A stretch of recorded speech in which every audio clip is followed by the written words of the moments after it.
천국 비유, 성경 말씀에 보면 천국 비유가 자주 나옵니다. 천국 비유에 나오는 그 중요 비유 중에 하나가 뭐냐면 겨자씨 비유, 누룩 비유, 그런 것들입니다.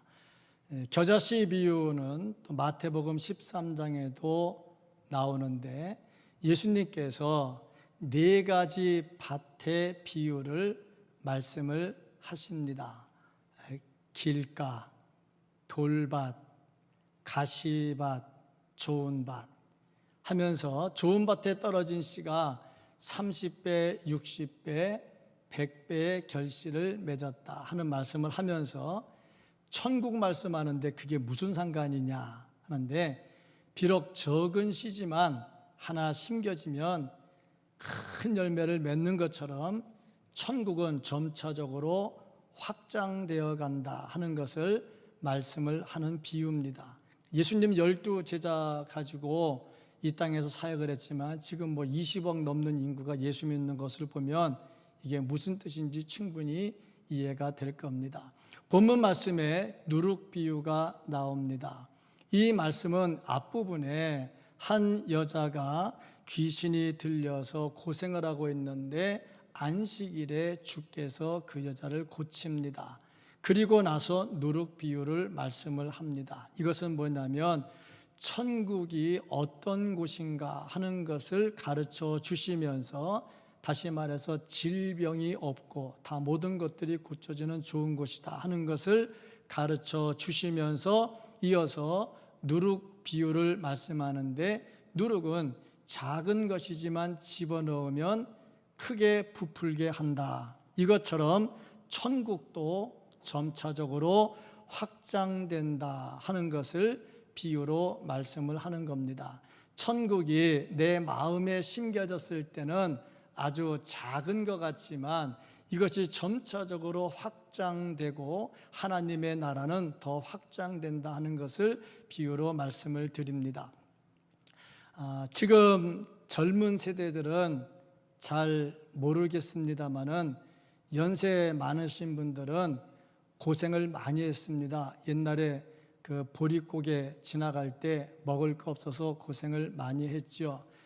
제가 읽었던 그 주간지에 나왔던 짧은 글 중에 하나, 지금 마음에 남아서 오랫동안 기억하는 글이 있는데 그 글의 제목이 뭐냐면 너도 58년 개띠냐, 글의 제목이에요. 가만히 보니까 좀 나랑 어떻게 좀 비슷한 것 같아서 그 글에 좀 관심을 좀 가졌어요. 근데 그것은 단순히 58년생을 중점으로 하기보다는 그 아래 위 한 2, 3년 정도의 세대를 잘 돌이켜보면서 쓴 글입니다. 그 시대가 어느 시대냐면 아버지 어머니가 6.25 끝나고 나서 먹을 거 없을 때, 고생할 때 임신해서 낳은 애들, 그게 이제 58년 중심으로 아래 위다 그런 때지요. 그러다 보니까 여러 가지로 고생을 많이 했습니다. 그리고 그 나이 또래가 모래시계 세대라 그래서 데모 엄청나게 했습니다. 체류탄 먹으면서 살았지요. 그리고 그 시대는 어른들이 좀 어려웠어요. 그래서 회사에 취직을 해도 어른들 눈치 보면서 조심조심했거든요. 근데 그 세대가 조금 나이가 들어서 중진이 되니까 신입사원들이 어른 공경할 줄 모르고 막 쳐받고 올라오거든요. 그러니까 밑에서 쳐받고 올라오지 위에서 내리 누르지 이런저런 거 참 고생을 많이 했습니다. 제 때만 해도 하루 세끼 밥 잘 먹고 사는 가정 그렇게 많지 않았던 것 같아요. 저만 해도 굶지는 않았습니다만은 밥 3끼는 못 먹고 살았던 것 같아요. 밥 먹었다가 국수 먹었다가 수제비 먹었다가 이렇게 먹고 살았죠. 근데 그때 밥 먹을 때 가만히 보면 어머니가 밥을 하는데 밥 뜸들 때쯤 되면 위에다가 밀가루 반죽을 이렇게 쭉 얹어놔요. 밀가루 반죽을 얹어놓으면 뜸들면서 그 밀가루가 이렇게 익으면서 찐빵같이 되는 거 있죠. 그러면은 그걸 이렇게 잘라뒀다가 배고플 때 이제 한 덩어리씩 이제 먹는 거죠. 그 보면은 지금 그 이해를 하시는 분들은 연세가 좀 드신 분들이고 이해를 못하는 분들은 그런 게 뭔가 좀 생각이 좀 들 겁니다. 그런데 그 밥 위에 얹는 밀가루가 조금 더 맛있을 때가 있어요. 그때가 언제냐면 엄마가 그 전날 그 밀가루 이렇게 반죽을 해가지고 거기다 막걸리를 좀 부어놔요.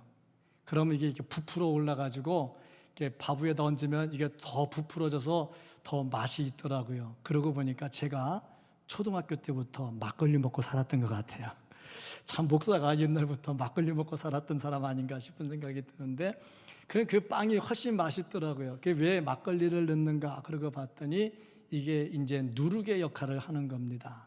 부풀리는 역할을 하는 거죠. 이걸 보면서 참 누룩이라고 하는 것이 무엇인가 하는 것을 다시 한번 생각을 해봤습니다. 성경에 보면 누룩에 대해서 그렇게 좋게 표현한 부분이 별로 없어요. 누룩을 안 좋은 것으로 많이 표현을 했습니다. 그래서 구약 시대에 보면 제물을 드릴 때 누룩을 넣은 것 드리지 말라 그렇게 말씀을 합니다. 또 출애굽 때에 모세에게 빨리 뭐 만들어 먹으라 그럴 때 누룩 넣지 말라. 누룩은 발효시키는 거거든요. 발효는 어떻게 보면 죄, 타락시키는 것을 상징을 합니다. 그래서 예수님께서도 바리새인들의 누룩을 조심하라 했는데 그들의 교훈을 조심하라 하는 거죠. 뭐든지 좋은 얘기는 들으면 분위기가 좋아지거든요. 근데 나쁜 얘기는 하나 딱 들어가면 분위기 전체가 확 나빠집니다. 누룩이 작은 것이지만 들어가면 전체를 부풀리는 것처럼 나쁜 것도 하나 들어가면 전체가 다 나빠집니다. 보면 이렇게 컵에 물이 하나 가득 있는데 그 물에다가 잉크 한 방울 딱 떨어뜨리면 금방 물 더러워집니다. 근데 잉크가 가득한 곳에 물 한 방울 집어넣었다고 표도 안 나거든요. 이거 보면 나쁜 것이 얼마나 잘 퍼져나가는가 하는 것을 볼 수가 있습니다. 그런 의미에서 누룩은 좋지 않은 것으로 많이 기록을 했습니다. 그런데 본문 말씀을 보면 예수님께서 이 누룩을 좋은 것으로 설명을 하셨습니다. 왜냐하면 누룩이 들어가면 작은 부분이 크게 부풀려지는 것처럼 복음이 들어가면 그 복음이 점차적으로 확산돼서 하나님의 나라도 이처럼 크게 될 것이다 하는 거죠. 그런 의미에서 예수님께서 누룩 비유를 말씀을 하고 있습니다. 누룩의 특징을 보면 작은 것을 가지고 전체에 큰 영향을 미치더라 하는 것. 내 속에 복음이 들어오면 비록 작은 부분이지만 전체에 큰 영향을 미칠 수가 있습니다. 그리고 누룩은 내면을 변화시킨다. 그러니까 내 속에 복음이 들어오면 내 삶의 변화가 이루어지게 되겠지요. 또 누룩을 집어넣으면 빵 전체가 부풀어 오르는 것처럼 내가 복음으로 변화되면 내 주변도 같이 변하게 된다. 그래서 예수님께서 이 누룩 비유를 말씀을 하셨습니다. 자, 성도를 가리켜서 누룩이라 그렇게 기록한 것도 있습니다. 그러고 보니까 나는 누구냐? 나는 복음이 들어와 있는 누룩이다 하는 거지요. 그러면 누룩이라고 하는 것은 과연 어떻게 살아야 될까? 하나님께서 부흥에 대해서 우리에게 말씀을 주셨는데 제가 한 달 동안 부흥에 대해서 말씀을 전했습니다. 그렇다면 진정으로 부흥한 사람은 어떤 사람일까? 어떻게 살아야 될까? 진정으로 부흥한 사람은 누룩과 같은 존재가 되어서 영향을 미치면서 살아야 되겠다. 정말 우리가 그리스도인으로 복음을 가진 자로 부흥한 자로 누룩 같은 모습으로 살아갈 수 있는 은혜가 있기를 주님의 이름으로 축복합니다.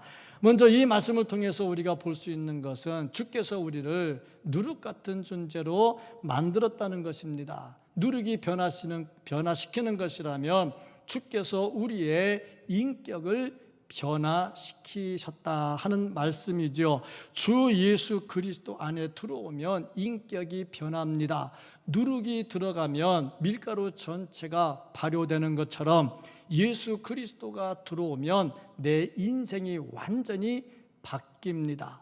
코로나19가 무서운 것이 눈에 보이지도 않는 것이 이게 한 사람만 들어와도 참 이게 몇백 명이 쭉 앉아있다 해도 진짜 코로나 걸린 사람 하나만 들어와서 휘젓고 다녀도 그 옆에 다 옮겨지거든요. 물론 마스크 다 하고 접촉하지 않으면 차단이 되기도 합니다만은 다 마스크 풀고 다 그냥 다 무방비 상태에서 같이 막 포옹하고 그러면요 100명이면 100명이 다 걸릴 거예요. 이거 보면 얼마나 큰 전파력인가 하는 거.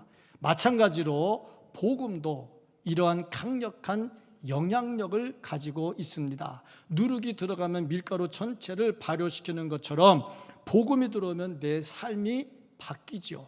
이것을 제가 지난 3주간 동안 부흥이라는 단어로 설명을 했습니다. 예수 그리스도가 들어오시면 내 인생이 부흥하게 되어 있고요, 내 인생이 부흥하면서 완전히 예수 그리스도로 발효되게 되어 있습니다. 그러니까 예수님이 들어오면 내 중심적 생각이 이제 예수 중심적 생각으로 바뀌게 되고 내 기존의 관념이 성경적 관점으로 바뀌게 됩니다. 완전히 발효돼야 되겠지요. 그런데 누룩을 집어넣는데 밀가루가 안 풀어난다? 그런 일은 본 적이 없어요. 마찬가지로 예수님이 내 속에 들어오면 내 인격이 완전히 변화가 되는데 예수님이 내 삶을 누룩으로 집어넣어서 완전히 변화시켰기 때문에 그렇습니다. 그러니까 예수님이 들어오면 인격이 변해야 된다는 거죠. 우리가 살면서 너는 예수 믿은 지가 몇 년인데 아직도 그러냐 이런 말 들으면 안 되는 거죠.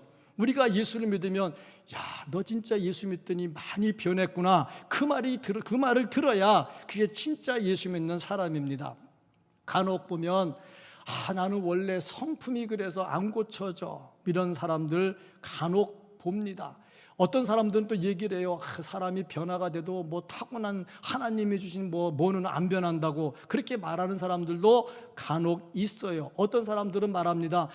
나는 원래 안 그러고 싶고 믿음으로 살고 싶은데 직업상 어쩔 수 없이 이러고 살아야 돼. 그런 분도 간혹 있습니다. 근데 중요한 거는요, 예수님이 들어오면 변한다는 거예요. 안 변하는 거는 뭐냐면 예수님이 안 들어왔거나 들어오셨는데 자기 고집을 계속 부리고 있거나 하는 거죠. 사람이 뭐 타고난 성질은 안 바뀐다고 하는데 왜 안 바뀝니까? 예수님이 들어오는데. 예수님의 제자 중에 요한이라는 사람이 있습니다. 요한, 별명이 뭐냐? 우레의 아들. 가만히 보니까 성질 참 대단했던 것 같아. 얼마나 성질을 부렸으면 우레의 아들. 우리나라 번개 또 우레 이것은 그렇게 크지 않은 것 같아요. 보면은 먼 하늘에서 치는 것 같고 또 번개도 좀 가늘어요. 근데 제가 전에 한번 키르기스탄 갔는데 그 밤중에 이렇게 번개 치는데 거기는 뭐 이렇게 들판이고 공기도 좋고 그러니까 이게 번개 치면 바로 이렇게 머리에서 막 치는 것 같아요. 그 번개 줄도 보면요, 내 팔뚝 같은 게 바로 머리로 막 내려와요. 얼마나 무서운지 보는데 진짜 무섭더라고요. 근데 별명이 우레의 아들. 참 어떻겠습니까? 저는 번개도 맞아봤거든요. 어떻게 번개 맞아봤냐면 군대에서 수요 예배 시간에 설교를 하는데 교회가 막 휘청거리는 거예요. 와당창 하더라고요. 도대체 무슨 일인가 물어봤더니 그날 소나기가 엄청 왔는데 번개가 교회를 때려버린 거예요. 그래서 피레침 맞아가지고 피레침 타고 내려왔는데 다음 나가서 보니까 일부분이 파였더라고. 와, 저거 그냥 맞았으면 완전히 천국 지킴이겠다 하는 생각이 들더라고요. 그렇게 무서운 게 번개, 우레예요. 그런데 요한의 별명이 뭐였느냐? 우레의 아들이었어요. 자, 그런데 이런 우레의 아들이 어떻게 바뀌었습니까? 사랑의 사도로 바뀌었거든요. 그러니까 예수를 믿으면서도 성질머리 못 고치는 거는 예수님이 안 들어왔던가, 들어왔는데 아직까지 지고집 부리고 있다 하는 말이죠. 그러니까 예수님이 들어오면 누룩 아닙니까? 누룩이 들어갔는데 밀가루가 안 부풀어나는 일이 없어요. 만약에 안 부풀어나면 그 누룩은 가짜거나 성령이 아주 형편없는 게 되겠죠. 진짜 누룩이라면 밀가루는 불어나게 되어 있어요. 그러니까 예수님이 들어오시면 반드시 변하게 되어 있는데 예수 그리스도께서 우리의 인격을 완전히 변화시켜 주신다 하는 겁니다. 루소라고 하는 사람은 말하기를 성선설, 사람이 선하게 태어났다. 그래서 조금만 잘 가르치면 착하게 된다. 그렇게 말을 했습니다. 제임스 윌이라고 하는 사람은 사람이 고전을 많이 읽으면 착해진다. 그렇게 말하기도 했습니다. 근데 성경은 아니라고 말합니다. 왜냐하면 사람 자체가 악하기 때문에 그렇습니다. 예레미야 17장 9절 말씀을 보면 만물보다 거짓되고 심히 부패한 것은 마음이라. 우리의 마음이 이래요. 만물보다 거짓되고요, 심히 부패해서 나는 정직하고요, 나는 죄를 몰라요. 그러면 안 되죠. 저게 우리의 모습인데 누가 능히 이를 알리오마는, 이게 우리의 본래의 모습입니다. 또 시편 51편 5절을 보면 다윗이 이렇게 고백합니다. 내가 죄악 중에 출생하였으며 어머니가 죄 중에서 나를 잉태하였나이다. 태어날 때 이미 죄인으로 태어났다 하는 겁니다. 그래서 로마서 3장 10절에 뭐라고 말씀했느냐면 기록된 바 의인은 없나니 하나도 없으며, 이게 우리의 모습입니다. 그러니 교육시킨다고 저게 바뀌어지겠냐고. 물론 교육시키면 감동받아서 조금은 바뀔 수 있을지 모르겠지만 근본은 안 바뀌어요. 그런데 이 근본을 바꿔서 변화시켜 주시는 분이 누구냐? 바로 예수 그리스도라는 거지요. 왜냐하면 예수 그리스도께서 이렇게 근본적으로 더럽고 추한 죄 지은 우리를 근본적으로 새롭게 만드셨기 때문에 그렇습니다. 에베소 2장 15절 말씀을 보면 법조문으로 된 계명의 율법을 폐하셨으니 이는 이 둘로 자기 안에서 한 새 사람을 지어 화평하게 하시고 새 사람을 지었다는 거예요. 그러니까 예수 그리스도께서 들어오시면 완전히 내 삶을 바꿔준다 하는 거지요. 그러니까 예수 믿는다 하면서 내 속에 예수 그리스도가 계신다 하면서 변화되지 않는 사람은 진정으로 예수 그리스도가 거하지 않는 사람이라 하는 겁니다. 기믹도 깡패였지요. 예수 그리스도 들어오니까 완전히 바뀌었지요. 하나님의 사람으로 바뀌었지요. 청교도 미국으로 건너가서 나라를 세워 지금 강대국이 됐습니다. 근데 이 청교도의 조상이 누구냐? 바이킹입니다. 바이킹이 뭐 하는 사람이냐? 해적입니다. 해적질 하던 사람들이 바이킹입니다. 그런데 이런 사람들이 여자도 잡아왔겠지요. 여자를 잡아왔으니 애를 낳겠지요. 그런데 잡혀온 여자들이 그리스도인들이 있었어요. 그래서 그들이 애를 낳고 애를 가르쳤지요. 복음을 집어넣은 거지요. 그러니까 이 사람들이 청교도가 됩니다. 나중에 신앙의 자유를 찾아 미국으로 가잖아요. 그렇습니다. 이게 누룩입니다. 여인들이 힘이 없었어요. 잡혀 들어갔어요. 어쩔 수 없이 애 낳았어요. 그런데 그들을 가르쳤어요. 이들이 그리스도인이 됐단 말이죠. 누룩이라고 하는 게 바로 이런 거다 이거지요. 예수 그리스도가 들어가면요, 바이킹도 청교도로 바뀌게 되더라 이 말이죠. 그거 보니까 예수 그리스도는 우리를 완전히 변화시킨다. 다윗의 사람들을 보면 다윗을 따르는 사람들이 제법 많았는데 그 중에 좀 내놓으라 하고 대접받을 만한 사람들이 별로 없었습니다. 사무엘상 22장 2절 말씀을 보면 다윗에게 찾아온 사람들이 어떤 사람들이냐? 환난 당한 모든 자. 환난을 왜 당했겠습니까? 빚진 모든 자. 빚을 또 왜 졌습니까? 다 빚쟁이들 아닙니까? 마음이 원통한 자. 뭐 편안한 사람이 없네요. 다 그에게로 모였고 그는 그들의 우두머리가 되었는데 그와 함께한 자가 400명 가량이었더라. 다윗을 따르는 사람이 400명 정도 됐는데 저 중에 공부 좀 했다, 집안이 좋다, 착하다 그런 사람들 없네요. 전부 다 이래저래 속상한 사람들, 안 좋은 사람들만 다 모였네요. 저 숫자가 나중에 600명이 됩니다. 그런데 저 사람들이 나중에 어떻게 됐느냐면 다윗의 대신들이 돼가지고 나라를 이끌어 갑니다. 그 이유가 뭐냐? 이 사람들이 어디로 왔느냐? 다윗의 사람들이 모인 것이 라마 나이옷입니다. 라마 나이옷.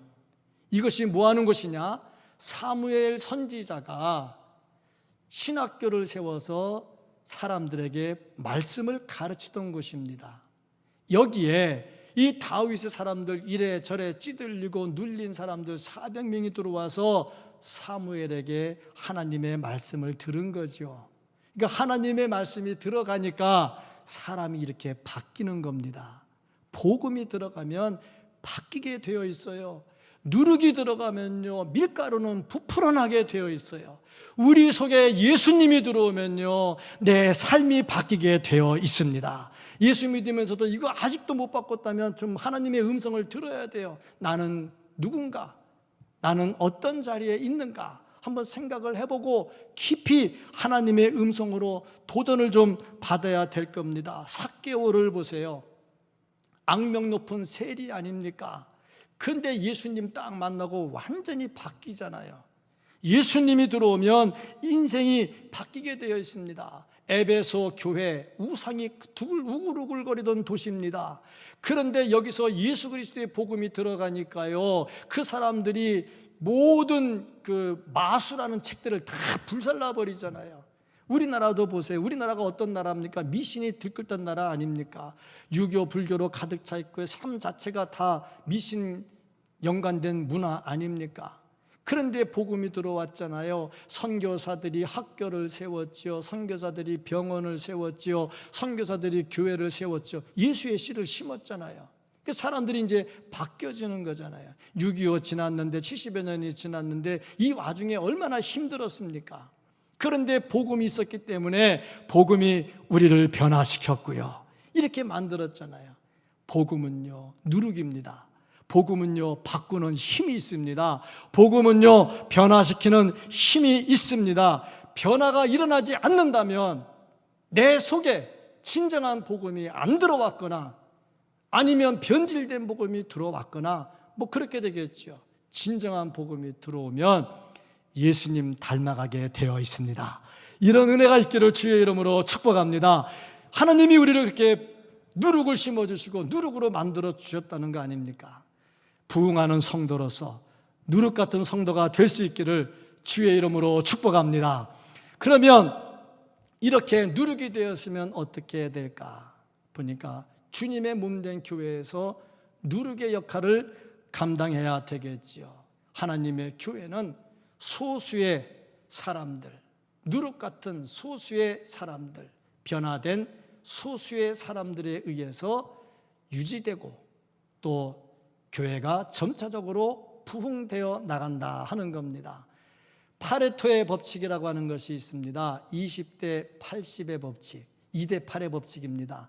어서 많이 듣던 것 같아요. 텔레비전 보면 가리매를 타는데 2대 8을 주장하는 사람이 있다. 2대 8 얘기하던데, 저게 뭐냐면 파레토라고 하는 이탈리아의 학자가 어떻게 우연히 개미를 봤어요.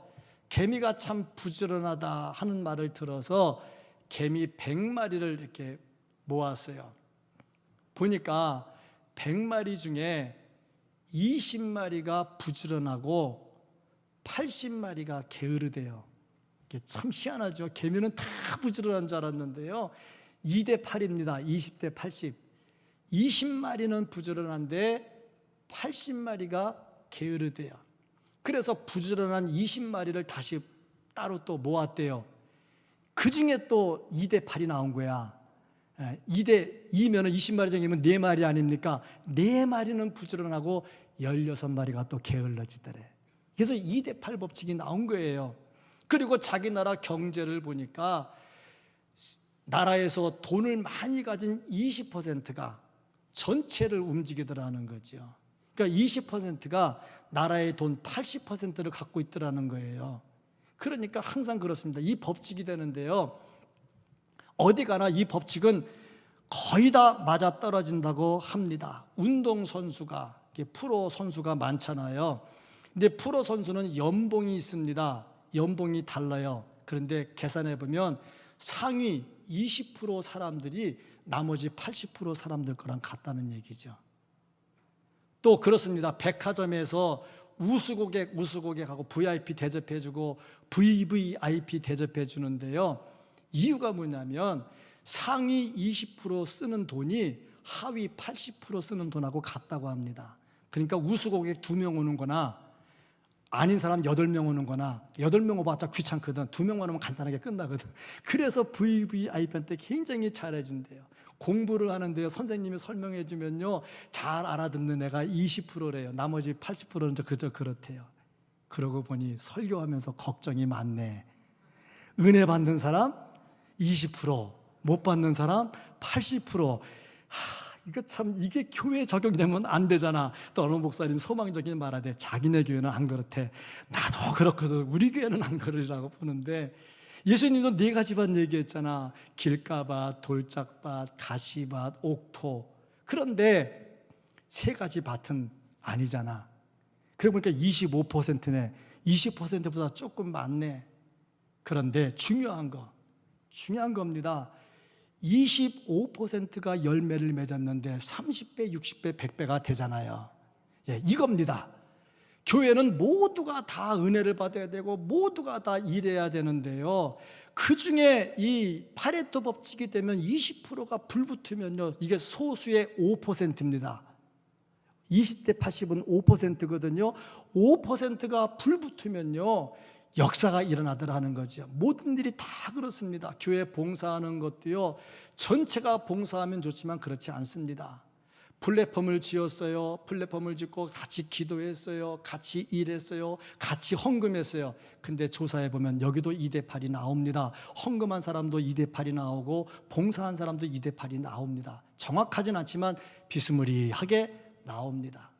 중요한 것은 그 헌신된 5%가 불붙으면 전체 그룹은 살아나더라 하는 거죠. 더 좋은 것은 다 불붙어야 돼. 다 불붙어야 되는데, 아무리 아니더라도 최소한 5%는 불붙어야지. 그런데 이 불붙은 5%가 삐딱한 짓거리 하면 교회는 왕창 무너져 버린다는 거죠. 이게 참 무서운 얘기입니다. 그러니까 항상 은혜 받는 자리에서 서야 되고요. 은혜 받는 자리에 서야 되고요, 은혜가 충만한 자리에 서야 된다 하는 겁니다. 하나님께서 은혜를 베풀어 주시면 어떤 자리가 있든지 간에 소수라도 큰 능력을 행합니다. 기드온의 300용사, 300명 가지고 미디안의 대군을 어떻게 무찌릅니까? 근데 무찌르잖아요. 이게 하나님께서 쓰시는 방법입니다. 소수의 사람들을 하나님께서 쓰십니다. 또 사사기서를 보면요, 거기에 기드온 지파가 베냐민 지파가 나오는데요, 이 베냐민 지파가 잘못을 범했어요. 아주 큰 잘못을 범했습니다. 그래서 이스라엘이 이거 안 되겠다, 본때를 보여주자 해서 군대를 모아왔는데 40만 명을 모아왔어요. 이 40만 명은 전부 다 칼 쓰는 자들, 용사들을 40만 명을 모아왔어요. 그런데 베냐민 지파에 돌멩이 던지는 사람은 700명이에요. 그러니까 40만 명이 다 갈 필요 있느냐, 몇만 명만 가다가 줄여서 왔어요. 근데 700명이 그들을 한 방에 날려버립니다. 2번째 왔어요. 2번째 또 날려버립니다. 이거 보면요, 소수의 사람이라 할지라도 뭉치면 얼마나 큰 힘이 되는가를 알 수가 있어요.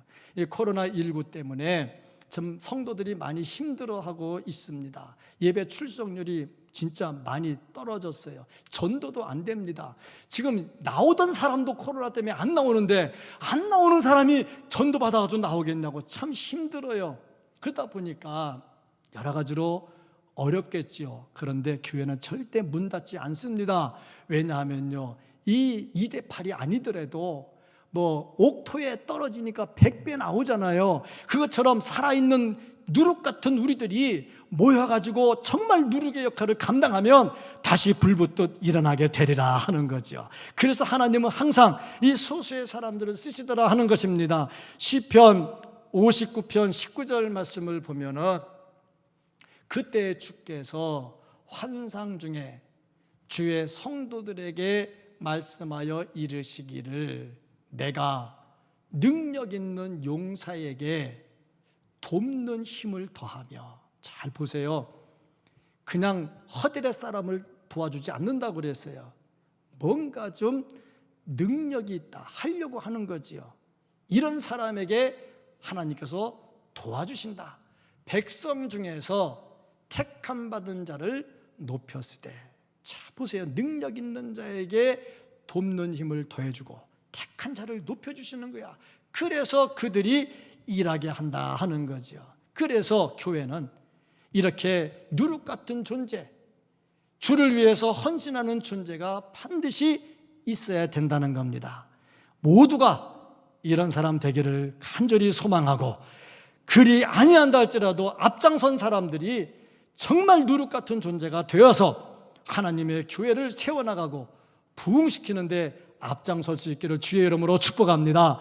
누룩은 나만 누룩이 아니에요. 내가 누룩이 되면요, 내 옆에도 같이 누룩 같은 존재가 돼서 같이 일어나게 되어 있는 거죠. 이런 은혜가 우리 교회에 넘치기를 주의 이름으로 축복합니다. 자, 그러면 이렇게 누룩으로 끝날 것이냐? 그 다음 단계가 뭐냐면, 교회는 사회에서 누룩의 역할을 감당을 해야 된다 하는 겁니다. 누룩의 역할을 감당하려면 들어가야 돼요. 우리 말에 있잖아요. 부뚜막에 소금도 넣어야 짜다. 안 넣으면 안 짜집니다. 누룩을 안 집어넣으면 밀가루 안 부풀어납니다. 그러니까 주께서 우리를 누룩으로 만드셨고, 우리가 누룩 같은 존재라면 어떻게 해야 되느냐? 세상으로 들어가야 되겠지요. 그래서 내 자신이 누룩의 역할을 잘 감당을 해야 됩니다. 누룩은 넣은 만큼 효과가 있어요. 이만한 다라에다가 누룩 요만큼 집어넣으면 그 옆에만 부풀지 전체 안 부풀어요. 그렇지 않습니까? 그러니까 맞게 충분히 집어넣어야 전체를 부풀릴 수가 있지요. 넣은 만큼, 소금도 넣은 만큼 맛이 나는 거거든요. 빛도 그렇습니다. 이 넓은 데다가 여기다 촛불 하나 켜놨다고 생각하십시오. 이게 밝아지겠습니까? 조금은 비칠 수 있지만 다는 안 되죠. 그러니까 많이 켜놓으니까 환한 거지요. 넣은 만큼, 누룩도 넣은 만큼 변화가 있다. 중요한 것은 소금이든지 촛불이든지 누룩이든지 제 역할을 감당하려면 자기가 죽어야 돼요. 예수님 말씀대로 한 알 심었는데 한 알이 죽지 않으면 한 알 그대로 있는 거예요. 그러니까 죽어야 돼. 내가 주의 교회를 위해서 죽어야 누룩이 돼. 안 죽으면 누룩이 안 돼. 누룩은 집어넣으면 자기 모습이 없어져 버리잖아요. 다 파고 들어가서 자기 모습은 없어지고 밀가루만 남잖아요. 우리가 밀가루 부풀른 이 빵 먹으면서 야, 요건 누룩이네, 요건 밀가루네, 그러고 먹는 사람 어디 있냐고. 없어요. 그냥 밀가루 보고 누룩 생각도 안 하고 그냥 먹어요. 누룩은 들어가면 자기 자신을 완전히 희생시켜 버리죠. 그러고 보니까 누룩이 역할을 잘 감당하려면 자기 자신을 희생을 해야 된다. 희생하면 반드시 열매가 나타나게 된다. 기독교가 존재하면서 박해를 많이 받았습니다. 로마의 10대 박해는 유명하지요. 그 중에 네로의 종교 박해 대단합니다. 그런데요, 이렇게 박해를 받던 기독교가 나중에 로마의 국교가 됩니다. 어떻게 이것이 가능할까? 그 이유는 누룩 같은 기독교인들이 희생을 한 겁니다. 그들의 희생은 뭐냐? 윤리를 거룩하게 만든 겁니다. 이 당시에 로마의 윤리는 완전히 퇴폐 윤리입니다. 성지순례에 다녀오신 분은 알겠지만 폼페이라고 하는 도시, 화산 폭발로 완전히 다 폐허가 되고 없어져 버렸어요. 위에 포도밭이었어요. 근데 나중에 포도밭 가꾸다 보니까 뭐가 있어서 파보니까 큰 도시가 땅속에 묻혀 있는 거야. 그 찾아낸 게 폼페이 아닙니까? 거기 보면요, 그 당시에 얼마나 문화가 피폐했는가, 윤리가 무너졌는가 하는 걸 볼 수가 있어요. 그 당시에 기독교인들은 어땠느냐? 윤리관이 깨끗했어요. 그러니까 나라에서나 권세에 있는 자들이 며느리를 얻어야 되는데 윤리적으로 깨끗한 며느리가 없어. 자기네 나라 다 그냥 다 윤리적으로 더러워져 있거든. 그러다 보니까 예수 믿는 사람들은 윤리적으로 깨끗해. 그래서 하나씩 둘씩 며느리로 들였네. 이 사람들이 왕실에도 들어가고 고관들의 가정에도 들어가. 그래서 들어가서 뭐합니까? 애 낳죠. 애 낳으면 뭐합니까? 말씀 가르치죠. 바뀌잖아요. 그러니까 완전히 자기 자신이 누룩이 돼가지고 희생이 되니까 이것이 나라의 국교도 되더라 이겁니다. 누룩은요, 살아있으면요 반드시 주변을 변화시키게 되어 있습니다. 북한에 기독교가 지금 없다, 물론 자기들 말은 봉수교회 있다 그러는데, 아니 나라에 교회 하나 있는 게 있는 거냐고. 없는 거나 마찬가지죠. 그런데 제가 가진 비공식적인 통계에 의하면 한 40만 명 정도 지하 교인이 있을 거라고 하는 것을 제가 들은 적이 있어요. 비공식이니까 맞는지 틀린지 모르겠어요. 이 사람들이 누룩입니다. 누룩이 살아있거든요. 그러면 이게 언젠가는 이제 부풀려질 거라 이 말이죠. 이를 보면서요, 누룩은 절대로 무너지지 않습니다. 내가 예수 그리스도로 충만해지고 내가 부흥해진 누룩이라면 내가 들어와 있는 것은 반드시 변화되게 되어 있습니다. 이것이 주께서 우리에게 명하는 것입니다. 그러려면 어떻게 되느냐? 내가 희생해야지요. 존 F 케네디가 이런 질문을 했습니다. 무슨 일을 하는데 제대로 잘하려면 어떻게 되냐? 철제. 어떤 마음을 가지고 있어야 되느냐? 용감하냐. 그러니까 무슨 일을 하려면 좀 용감해야 돼요. 겁 많으면 일 못합니다. 대동 플랫폼을 처음부터 기획할 때에 겁 많으면 시작도 못합니다. 왜? 주머니에 돈도 없는데 저거 어떻게 시작을 하겠어요? 무식하면 용감하다고, 좀 이제 잘 몰라야 좀 용감하고, 용감해야 또 일을 저질러지게 되겠죠. 그 다음에 용감하다고 일이 되느냐? 안 됩니다. 그 두 번째가 뭐냐면 내가 총명한가 하는 겁니다. 좀 사람이 계산도 할 줄 알아야 되겠지요. 어떻게 계산도 해야 되겠지요. 예수님도 말씀했어요. 망대를 지으려면 계산을 해야 되겠다. 무턱대고 밀어붙였다가 망하는 거 한두 개 아니거든요. 그러니까 총명한가. 세 번째 질문이 뭐냐면 성실한가. 일을 하는데 저질르긴 잘 저질러. 근데 뒷감당이 안 돼. 그럼 일이 안 되겠지요. 시작했으면 책임감을 가지고 일을 잘 해야 되겠죠. 네 번째 질문이 뭐냐면 헌신했는가 하는 겁니다. 참 무슨 일이든지 헌신할 때 일이 이루어집니다. 헌신하지 않으면요, 헌신은 아까도 말씀드렸지만 내가 죽는 게 헌신이에요. 내가 사는 건 헌신 아닙니다. 자기 잘난 거지요. 내가 죽어야 헌신인데, 진정한 헌신인데, 제가 이렇게 대동 플랫폼에 하고 카페 하면서 이렇게 여러 목사님들 얘기를 많이 들어봐요. 들어보면은 카페 하다가 다 문 닫은 교회들이 제법 많더라고요. 왜 닫았어요? 그랬더니 자원봉사로 하는데 이 자원봉사는 한계가 있대요. 시어머니 오면 간대요. 친정어머니 오면 또 간대요. 일하다가 간대요. 바쁘다고 간대요. 그러다 보니까 사람이 없대요. 그래서 한 2년 정도 하다가 잘 안 된다 그러더라고요. 근데 어느 교회 목사님은 아주 자기네 교회 자부심이라고 하면서 자랑하는데 10년을 넘게 했는데 지금도 잘 된다 그러더라고요. 그러니까 자원봉사가 잘 되고 있는 거야. 왜 잘 되나 봤더니 헌신이 있는 거야. 헌신. 찬양대가 잘 되려면 찬양대 안에 헌신된 사람이 있어야 돼요. 막 전화하고 문자하고 주중에도 안부 전하고 막 하고 헌신된 사람이 있어야 돼. 교회 학교 교사 잘 되려면 헌신된 사람이 있어야 돼. 애들 자꾸 찾아가야 되고 전화해야 되고 때마다 챙겨줘야 되고 엄마 아빠도 만나고 뭐 대화하고 상담도 헌신이 돼야 돼. 뭐든지 다 그렇습니다.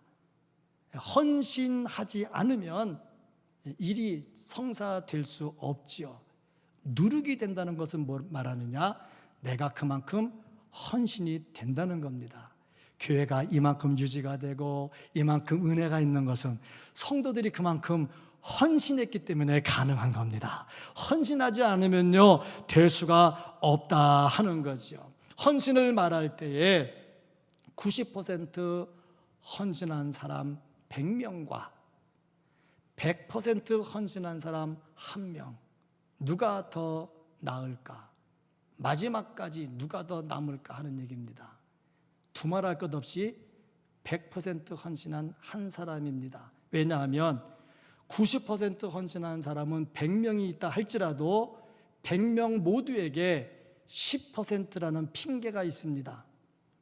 그러면 무슨 일을 하다가 핑계 있으면 빠져나갑니다. 헌신을 90% 하긴 했어요. 근데 결정적 순간에 빠져나갑니다. 그런데 100% 헌신한 사람은 핑계가 없어요. 어디까지 가느냐? 그냥 가요. 결국에 누가 이기냐? 100% 헌신한 한 사람이 이기는 겁니다. 이게 진짜 헌신 아닙니까? 누룩이 뭡니까?